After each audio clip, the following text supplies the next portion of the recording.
প্রথম দেখায় এটিকে কোনো সামরিক অভিযান বা বন্যপ্রাণী শিকারের দৃশ্য মনে হতে পারে, তবে বাস্তবতা সম্পূর্ণ ভিন্ন। এটি আসলে একদল মানুষের পরম মমতায় বন্যপ্রাণী বাঁচানোর লড়াই। ভোরের আলো ফোটার আগেই জার্মানির ডর্টমুন্ডের দক্ষিণে বিস্তীর্ণ মাঠে শুরু হয় এক অন্যরকম তল্লাশি। স্টেফান ভোগট নামের এক ব্যক্তির হাত ধরে গড়ে উঠেছে কিট জরেটার বা হরিণছানা উদ্ধারকারী দল। প্রতি বছর যখন কৃষকেরা মাঠে ঘাস কাটার যন্ত্র নামান, ঠিক তখনই জন্ম নেয় এই নিষ্পাপ হরিণছানাগুলো। মায়ের শিখিয়ে দেওয়া সহজাত প্রবৃত্তি মেনে তারা ঘাসের মাঝে লুকিয়ে থাকে। ফলে প্রতি বছর প্রায় 1 লাখ হরিণছানা কাটা পড়ে দানবীয় মেশিনের নিচে।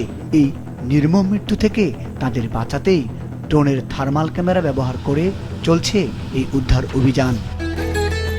কৃষকদের মাঠ কাটার কাজ শেষ না হওয়া পর্যন্ত এই ক্ষুদে অতিথিদের রাখা হয় নিরাপদ আশ্রয়ে। কাজ শেষে প্রকৃতির সন্তানকে আবার ফিরিয়ে দেওয়া হয় প্রকৃতির বুকেই, যেখানে অধীর আগ্রহে অপেক্ষায় থাকে মা হরিণ। শুধু ড্রোনই নয়, বন্যপ্রাণীদের দূরে রাখতে শব্দ ও আলোক সংকেতের মতো আধুনিক প্রযুক্তিও ব্যবহার করছে এই সংগঠনটি। অন্যদিকে জার্মান ওয়াইল্ড অ্যানিম্যাল ফাউন্ডেশন কৃষকদের প্রতি আহ্বান জানিয়েছে তারা যেন ঘাস কাটার সময়টা কিছুটা পিছিয়ে দেন, যাতে পৃথিবীর আলোয় আসা এই নতুন প্রাণগুলো অকালেই ঝরে না যায়।